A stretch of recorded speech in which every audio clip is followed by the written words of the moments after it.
In this video, we will show you how to replace your driver's side wiper blade. Let's get into it. The first thing you need to do is carefully grab onto the wiper arm. As you lift it up, you'll notice that it's under spring tension, forcing it towards the windshield. Keep that in mind. To remove the wiper blade, you want to carefully try to pivot it. Down where my index finger is, there's a little tab that you can grab onto, squeeze it towards the wiper arm, then you can grab the wiper blade and pull it off of the wiper arm. You can see it has a hook along here. Now we'll carefully rest this against the windshield. The next thing you want to do is clean the windshield where your brand new wiper blade is going to go, making sure you're holding on to that wiper arm.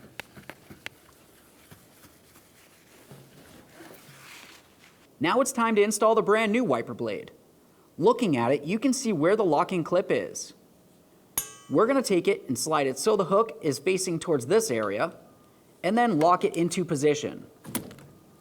Once you feel as though it's locked in, grab onto it and try to remove it. If it does not slide off, it should be locked in properly. Carefully rest it against your windshield. Now you'll just do the same to the other side.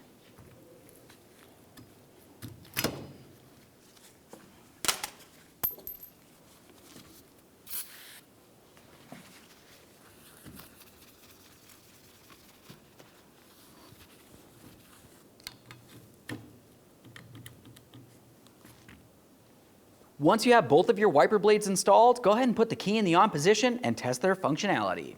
Thanks for watching. When only the best will do, demand TRQ. The only company that lets you view before you do. TRQ is committed to offering the highest quality aftermarket auto parts that are engineered for peace of mind. Thanks for using and viewing with TRQ.